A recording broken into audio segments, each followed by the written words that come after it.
And a lot of people, unfortunately, live life that way, That's right? exactly Especially right. growing up in school. I was one of those kids, like, at least, like, growing up, like I told you before when before we came on the air, it was go to school. I don't really know what I'm going to do, but I know I get to listen to Michael Kay and the Yankees later on the Yes Network. That's all I knew. Like I didn't even, like you were talking about, like you knew you guys were like going through the entrepreneurial drive before you even realized it. Yeah. I was kind of like getting into this before I even realized it as a young kid. Like, That's right. You find that one passion and then you go all the way. Like you talk about people giving up like right before they're about to hit it or whether they're still a few years away. Like, to me, and for you guys especially, you probably feel the same way, like quitting wasn't even like an option. That's like right. You don't even think about it because like this is all I want to do. That's right. Right? That's right. And that type of mentality is not only going to help you guys, it's going to reshape and reform the way other people think too, whether they're working with you or they're watching from a distance.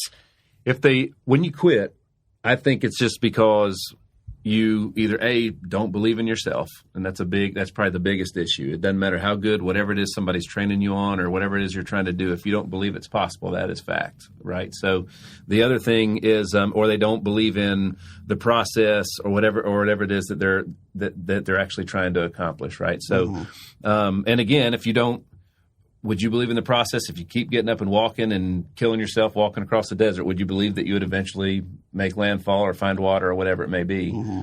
And so that's why it's so important to visualize and just what is it I heard the other day? Somebody said a dream is just a goal with a deadline.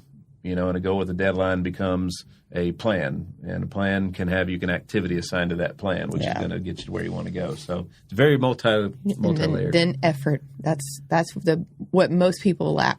If you can write it all out for them, we tell all of our agents, like, I can give you every tool in the entire world in this industry, but if you don't have the effort and the mindset behind it, it's going nowhere. So. That's right. Now, have you guys developed because obviously you always got to adapt as leaders when you're looking at the people that you're working with, working for, or people that are working for you, right? Mm-hmm. Like how often do you guys adapt that kind of plan and mentality when teaching people that are coming onto your staff? Not only learning how to sell, but kind of like the overall atmosphere, the overall vision of what you guys are trying to accomplish and the type of person you're trying to build. Well, it's that's a really good question. So I'll let you go first.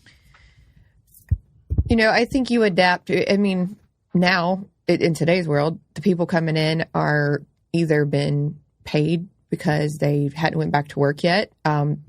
You adapt because those people's minds have been different. They have been changed because it's the work ethic just isn't there any longer. So you have to adapt to that first. Then they come in and they just don't know what they don't know because they haven't experienced it. Right. They're all putting everything off because they're scared because it's inflation. I can't afford a house. I can't do any of these things. And then they come to us and they're wanting to start over. So we adapt by, just, I think, focusing more on the things we didn't have at that age and mindset, right? Like most people coming to us are in their 20s. And I tell them every day, like, if someone would have said the word mindset to me in my 20s, I mean, I would be 20 years ahead of where I'm at right now. Mm-hmm. So that's where we make the changes the most, I believe. And really, it's to that individual because everybody has a different story. And that's one thing I'm really good at is adapting to those individuals that come in. She's good at a lot. But change is inevitable, but the growth portion is optional, and innovation is always required, right? So any industry that you're in is always going to be changing or evolving. But when you start something, it's usually started on a set of guiding principles or fundamentals that's your foundation that you're building up upon, right? So for us, we have just come up with a set of questions that are directly aimed at our guiding principles. So when it comes to growth or innovation or any type of change, it still has to be in line with the reasons that we founded it in the first place, right? So at the end of the day, if you just do that, you can win. And it all comes down to the person, too. Like, I think this next generation of, like, young kids coming up through the ranks in high school and college really have a lot of opportunity. You just have to really tap into it because I feel like this generation's either going to be, like, something we've never seen before in a really good way or something we've never seen before in a really bad way with some kids and how they're being raised. I think it's going to be easier to win than it ever has been because there's going to be so many people that maybe won't. Mm-hmm. So I think that the cream will rise to the top maybe quicker just because of just the way things are. But so we're 42 years old now, right? I think Almost. Next month.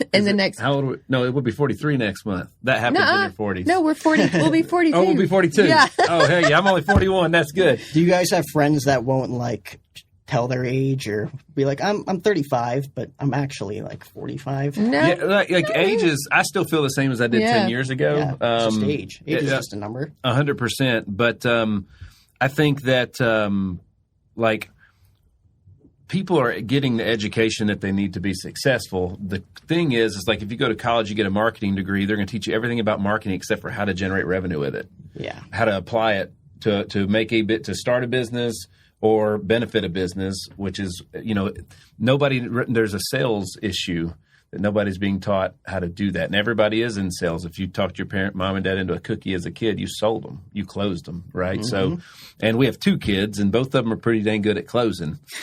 You know what I mean? But there's just an application. You tell them the story about the algebra the other day that proved our point when you posted on your social about another day I didn't use algebra. Oh, yeah. Everyone said, well, yes, you did. If you do this, you use it. And I'm like, oh, well, these are all the examples. But no one ever, I didn't even realize I was using algebra because in class, you're just in the classroom setting, you're taught X plus Y times Z. You're not taught how to apply that in everyday life. Like you're going to use this to calculate your percentage of your attachments of a certain product to your business, right? And it was mind blowing. Nick wanted to go on. I was there. like, see, that's the problem is nobody even knows they have what they need and how to apply it. Like that's the whole issue with school. Like, do you go to college? Do you not go to college? Well, if you can measure a return, then you should go. Like, name one other time in your life you'd go 6 figures in debt and give up 4 years and not know what the return is. Like in business, that would be like nobody would make that deal.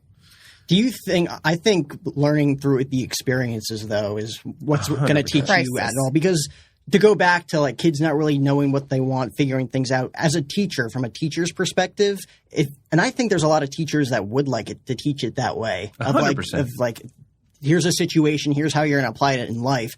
But everybody else is going to have different avenues that they go down, different passions, different experiences. So it's hard to get the same point across as opposed to being like, here's the curriculum, just teach it this way. It's easier this way. Teachers are some of the greatest souls on earth. Yeah. You know what I'm saying? They're definitely not in it for the money. It's for the passion. Yeah. And they're so underutilized. 100%. You're exactly right about that.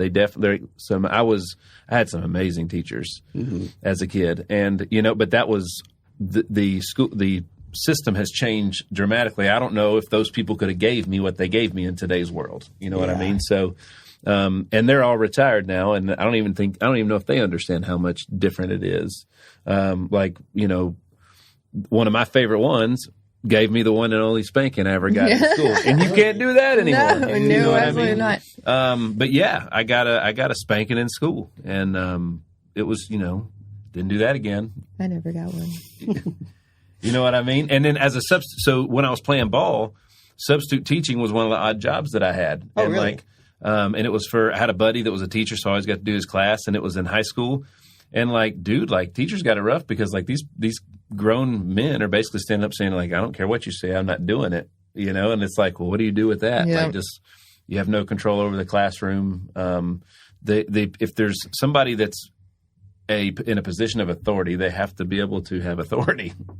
Yeah. They have to be able to have authority. And that kind of goes back to leading by example. Because I know like you guys, at least a few years back when you were like teaching people how to sell, you guys were still selling, right? We're always selling, baby. Yeah. We're always selling. Still to this day. You still believe like that's like the number one best way to show someone how to do something is literally showing them that you're going to do it with them, alongside them. The revenue cures every possible situation. So as a spiritual guy, there's, the man-made grades in school. That has nothing to do with getting you to heaven or whatever else you believe in. And your money doesn't have an effect on that either. Yeah. So we just look at in school, we got grades. Well, now we just look at our bank account as our report card on how we're doing in this lifetime, right? So how good of a student are we? We also run our time by the same by the same like accounting system, So most people don't know how to manage their time. they've never really learned how to do it. They were told when and where and for how much their entire life. Show up at 8 o'clock for school. You get out at 3. Baseball practice starts at 3:30. It goes till 5:30. Yeah. Go home. Your parents like get do homework for 2 hours. Bedtime, lights out at this time. Wake up at this time. The moment somebody gets a chance to control their time, they're going to hit the snooze button just because they never had the opportunity to do it before. Yep. And that's momentum in the wrong direction.